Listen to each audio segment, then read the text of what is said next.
안녕하십니까. 매일 아침 조간신문의 주요 기사를 딱딱 풀어서 해석해드리는 조간딱풀 5월 27일 금요일에 인사드립니다.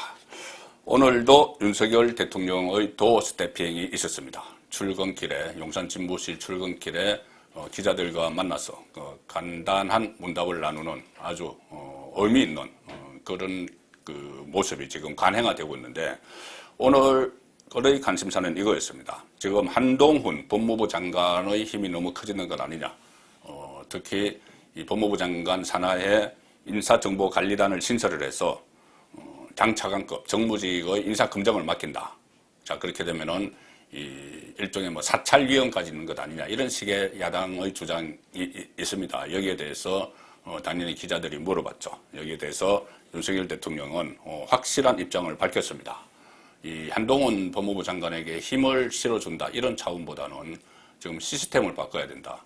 왜 그러냐면 저도 청와대를 출입을 하면서 많이 문제점을 느꼈고, 제가 최근에 쓴 대통령의 사람 쓰기라는 책에서도 설명을 드렸지만, 청와대 안에서, 그러니까 지금은 청와대가 아니고 대통령실 안에서 인사추천 기능, 인사수석실의 인사추천 기능과 민정수석실의 인사검증 기능이 같이 있으면은, 대통령실 안에 같이 있으면은 그것이 제대로 이루어지지 않습니다. 오히려 어떤 이렇게 타협을 볼 수도 있고, 또 아니면 경쟁 심리가 작동을 해서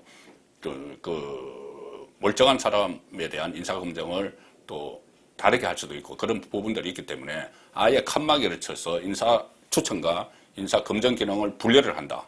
그리고 민정수석실을 여러 가지 조국 민정수석 때의 폐단 이런 것 때문에 없애기로 했기 때문에 그 기능을 다른 곳으로 둔다. 그런데 그것이 법무부다. 그리고 왜냐? 법무부가 여러 가지 이 정보를 활용을 할 수가 있고, 또 하려면은 검찰, 경찰, 국세청, 국정원 다 이 파견을 받아서 일을 해야 되는데, 그 법무부가 적합을 하기 때문에 법무부 산하에 두는 것이 타당하다. 제 생각은 그것이고, 자, 윤석열 대통령도 오늘 아침 도어 스태핑에서 비슷한 이야기를 했습니다. 법무부에 맡기기로 인사검증을 대통령실이 아닌 법무부에 맡기기로 한 것에 대해서 미국이 그렇게 한다, 이렇게 이야기를 했습니다. 미국은 고위공직자 검증을 FBI가 하는데, 연방수사국 FBI가 하는데, FBI는 법무부 소속입니다. 미국 법무부 소속. 그리고 이 미국이 그렇게 하는 것이고, 대통령 비서실은 정책 이런 것을 주로 해야 한다. 정책을 만들어서 국민 생활에 적용을 하는 정책을 만들어야 되는 것이지, 대통령 비서실에서 사람에 대한 비위나 정보를 캐는 건 안 하는 것이 맞다. 확고한 입장이죠. 이 인사검증을 하려면은 어떤 비위도 캐고, 이 정보를 캐내고, 조난자료 만들고, 자, 그렇게 해야 됩니다. 세평 수집을 하고, 그것은 대통령실이 안 하겠다.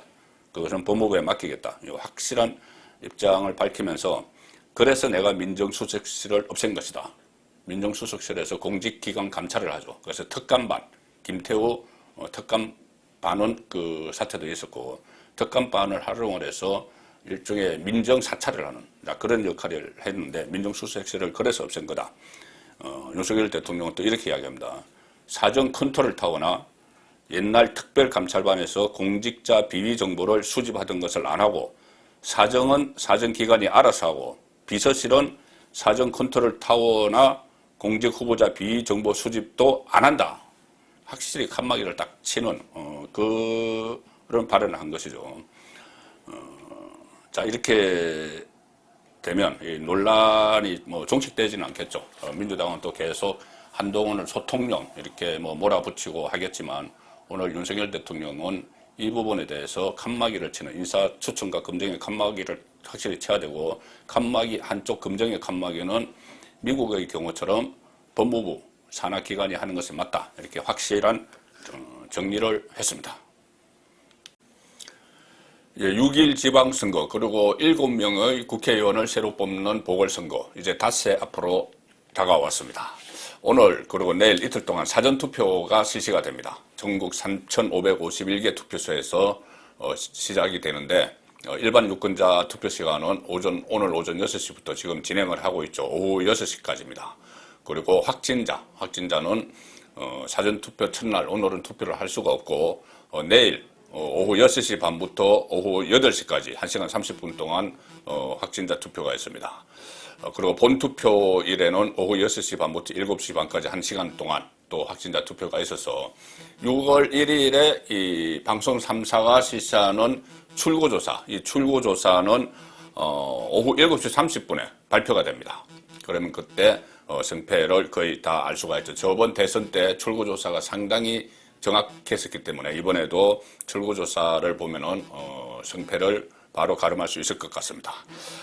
이번 지방선거 유권자들이 지역별로 지금 4장에서 7장까지 투표용지를 받게 되죠. 뭐 시도지사 선거도 있고 시장, 군수, 구청장, 지역구 시도의원, 비례대표 시도의원 또 여러 가지가 있고 교육감까지가 있습니다. 그리고 여기에 국회의원 보궐선거가 열리는 7개 지역에서는 또 투표용지를 한 장 더 받아서 모두 8장의 투표용지에 기표를 해야 되는 그 상황이죠. 자, 오늘 사전투표가 시작이 됐는데 판세는 어떨까? 판세가 상당히 궁금한데 일단 전체적으로는 이 국민의힘 쪽이 4년 전 지방선거와는 완전히 다른 양상으로 지금 흐르고 있다. 그리고 국회의원 보궐선거도 그렇다.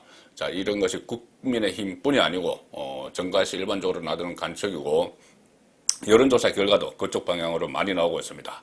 자, 그래서 국민의힘은 지금 상당히 압승을 거둘 것이다. 그렇게 기대를 하고 있죠. 국민의힘 쪽에서는 가령 시도지사 선거 같은 경우에 17개인데 광역단체장 그중에서 13개를 가져갈 수 있다. 지금 호남 3곳, 광주, 전남, 전북 그리고 제주도를 제외하고는 13개를 가져갈 수 있다. 이렇게 기대를 하고 있고 물론 제주도도 지금 역전시킬 수 있다. 이 말까지 나옵니다. 그래서 뭐 14대 3 이야기까지 나오고 국회의원 보궐선거는 7대 0 이야기가 나옵니다. 7대 0. 자, 계양, 이재명 후보가 출마한 계양에서도 이길 수 있다. 그리고 제주에서 좀 열차였는데 이미 역전이 시작이 됐다. 그래서 국회의원 보궐선거 7대 0까지 이야기를 하고 있고 특히 지난 4년 전 지방선거에서 수도권 기초단체장들이 참패를 했죠. 참패를 국민의힘이 참패를 했는데 가령 서울에서 그때 24대 1이었습니다. 25개 구청 중에서 서초구청장 조은희 후보, 지금 국회의원이죠. 조은희 이 구청장이 유일하게 당선됐고 모두 민주당이 싹쓸이를 했는데 이번에는 거꾸로 24대 1이 될 수 있다. 그런 전망까지 나옵니다. 민주당 우세 지역에서 이 접전이 벌어지고 있고 민주당이 지금 확실하게 좀 우위를 점하고 있는 것은 관악구밖에 없다. 그래서 관악구를 제외한 24개에서 국민의힘이 다 휩쓸 수도 있다. 자, 그래서 24대 1 이야기까지 나옵니다. 물론 이것은 국민의힘의 기대 상황이고 또 실제로 이렇게 될 가능성이 전혀 없는 것도 아니지만 지금 여론조사는 상당히 좀 들쑥날쑥합니다. 지금 여론조사 새로 실시되는 건 공표를 하지 못하죠. 그래서 어제까지 실시된 조사들이 오늘 일제히 많이 발표가 됐는데 수도권 그러니까 그저께까지 실시된 조사입니다. 가령 중앙일보 같은 경우로 보면은 한국갤럽과 같이 조사를 했습니다. 중앙일보 한국갤럽 조사에서는 상당히 국민의힘의 고무적인 그 여론조사 결과가 나왔습니다. 수도권 3곳 모두 오차 범위 밖에서 앞서고 있다. 경기도는 김원혜 45대 김동연 37, 무려 7.6%포인트 차이가 났다는 것이고 강용석 3.7, 그리고 서울은 오세훈 57.9, 송영길 31.8, 그래서 26.1%포인트가 차이 났다. 인천도 유정복 46.1, 박남춘 37.2, 그래서 8.9%. 이렇게 하면은 수도권 3곳이 국민의힘이 가져가는 거죠. 상당한 변화죠. 지난 그 지방선거에 비해서. 자, 그리고 지금 가장 서울과 인천은 사실 게임 끝난 것 같고 경기도가 지금 초접전 지역인데 중앙일보는 말씀드린 대로 7.6% 차이로 오차범위 밖에서 김은혜가 이기는 걸로 나오는데 또 동아일보도 마찬가지입니다. 오늘 발표된 오늘 조선, 중앙, 동아가 다 발표를 했습니다. 동아일보 조사에서도 43.8 김은혜 대 36.4 김동연, 그래서 7.4%포인트 차이, 거의 중앙일보와 비슷한 포인트 차이가 났죠. 자, 그런데 이 조사 기간에 따라서 좀 들쑥날쑥합니다. 조선일보 보시면 조선일보도 오늘 세 곳에 대한 여론조사 실시해서 보도를 했는데 여기서는 김동연 후보가 오히려 김원혜 후보에게 오차범위 안에서 이기고 있는 걸로 나옵니다. 45.2 대 44.3. 오히려 여기서는 또 김동연 후보가 김원혜 후보를 이기는 걸로 나오죠. 중앙일보와 동아일보 조사에서는 김원혜 후보가 7%포인트 이상 앞서서 오차범위 밖으로 벌써 앞서 나가는데, 조선일보 여론조사는 오차범위 내에서 지고 있는 걸로 0.9%네요. 그렇게 지고 있는 걸로 나오는 또 조사 결과도 있습니다. 그래서 가령 김동연만 놓고 보면은 지지율 조사에서 같은 날 보도가 됐는데, 이 동아일보는 김동연 지지가 36.4, 조선일보는 45.2, 무려 8.8%포인트 격차가 났습니다. 서로 다른 여론조사 기관이 했는데, 자, 뭐 여론조사 방식의 문제도 있고 뭐 여러 가지 차이가 있겠죠. 그런데 전반적으로는 일반적인 여론조사는 지금 김원혜 후보가 안정권에 들어가는 걸로 그렇게 나오기 때문에 시도지사에서 13대 4 이야기가 지금 나오기 시작을 한 것이죠. 자, 이 상황에서 가장 또 국회의원 보궐선거 중에서는 관심이 되는 지역이 인천 계양을 이재명 윤형선 이 대결이죠. 이 대결도 조선일보 조사에서는 오차범위 안에 있다.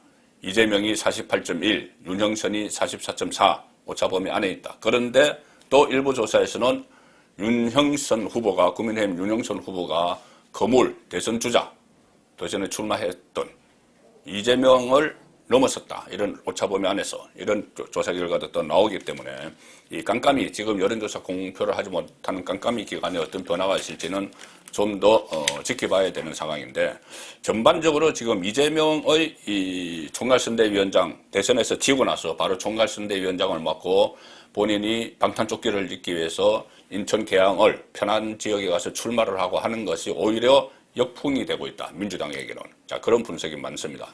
매일경제도 여론조사를 했는데, 이 전반적으로 여론조사를 분석을 해보니 사라진 이재명 효과, 민주당이 인천에서 밀리고 경기에서 쫓긴다. 여기서도 지금 경기에서 쫓긴다죠. 그러니까 김원혜가 김동연을 추격한다는 이야기입니다. 그런데 어떤 조사에서는 오히려 김동연이 김원혜를 추격하는 그런 조사도 있는데, 어쨌든 이재명 효과가 없다.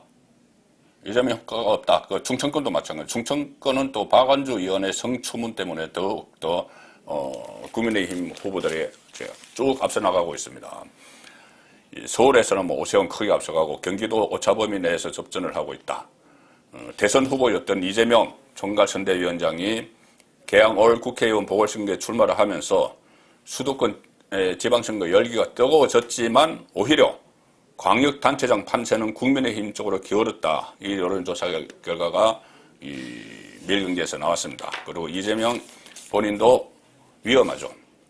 이런 데다가 지금 민주당은 자중질환을 겪고 있습니다. 박지원, 26살 여성 비대위원장이 어떻게 보면은 이렇게 장식품처럼 이렇게 영입을 했는데, 대선에서 지고 나서 이재명이 앞장서서 영입을 했습니다. 정책권과는 전혀 무관하죠. N번방 사건에서 추적단 이 활동으로 성착취 동영상 그 파문이 있었을 때 그걸로 유명세를 타서 비대위원장으로 앉혔는데, 비대위원장이 그냥 얼굴마담은 역할만 하라고 앉혔는데 그러지 않고 민주당 내에 586 용태론을 주장을 하면서 파문이 커지고 있죠. 자, 이것도 지방선거 D-5일에 민주당에게는 상당히 악재가 됩니다. 심지어 박지현, 윤호중 두 비대위원장 또 상임선대위원장이죠. 이 두 사람이 어제 둘이 싸우다가 유세에 동시에 불참했습니다. 그래서 갈수록 커지는 세신 갈등.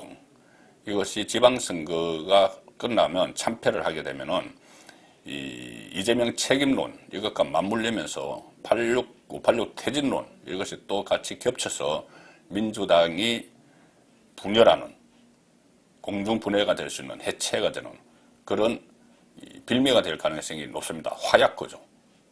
자, 근데 이재명은 이 부분에 대해서, 이 민감한 부분에 대해서 오늘 아침 라디오나 이런 데 출연해서 그 당내 상황 내가 잘 모르겠다. 내가 지금 선거에 뛰고 있었어. 이러면서 회피를 했습니다. 지도부가 사전투표 전날 파열음이 더 부각이 됐고, 또 정성호, 박용진 이런 사람들은 또 박지원 위원장에게 또 힘을 실어주고, 그래서 지금 당 내에서는 박지원이 데려다 놨더니 자기 정치한다 이런 비판론이 있지만, 데려와 놓고 왜 토사구팽하느냐, 또 이런 반대 의견도 나옵니다. 대선 패배 이후에 바깥에 있던 인사를 비대위원장으로 데려온 건 이재명 그리고 그 윤호중인데 그 사람들이 대러 박지원을 쫓아내는 모양새가 문제다. 이런 의견도 만만치 않다는 겁니다.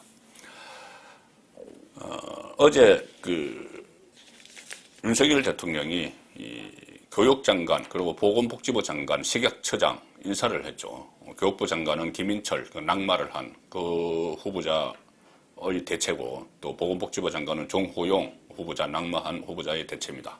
그런데 이 세 사람이 모두 여성입니다.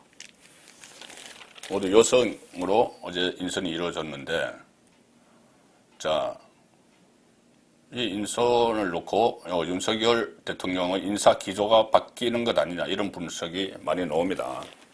왜 그러냐면은 그전에는 윤석열 대통령의 인사 기조는 실력 위주였습니다. 실력 위주. 그래 어떤 뭐 지역별로 안배를 하거나 성별로 남성, 여성 몇 프로 이렇게 기계적으로 안배하지 않는다. 그거였는데 바뀌었다는 거죠. 지금 그 남은 장차관은 여성을 우선 검토해보라고 이렇게 지시를 했다는 겁니다. 참모들에게 윤석열 대통령이.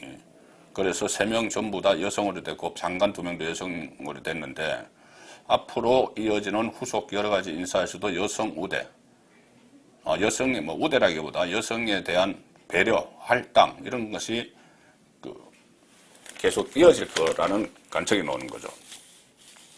그동안 서오남, 서울대 50대 남성 이런 지적을 받았는데 인선 기조에 변화가 감지된다. 지금 18개 부처 중에서 여가부, 김현수, 중소벤처기업부, 이영, 환경부, 한하진 이 세 사람이 있었는데 그래서 여기에 2명이 더 여성이 장관이 됐습니다.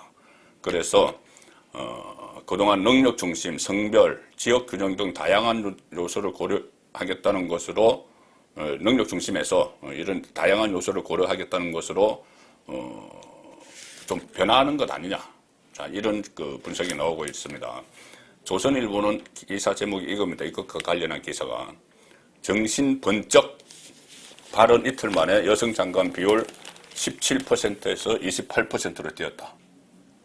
전체 18명 중에서 처음에 3명이었는데 5명. 그러니까 17%에서 28%. 문재인 전 대통령이 여성 강요 30% 약속을 했는데 잘 안 지켜졌죠. 그런데 지금 윤석열 정부에서 갑자기 비율이 뛰었는데 정신 번쩍 이 발언이 뭐냐? 여기에서 윤석열 대통령의 그 유연성, 탄력성을 알 수가 있습니다. 본인이 어떤 일을 했다고 거기 집착하고 고집하지 않고 이것이 잘못됐다, 오류가 있다고 생각하면 바로 바꾸는 거죠.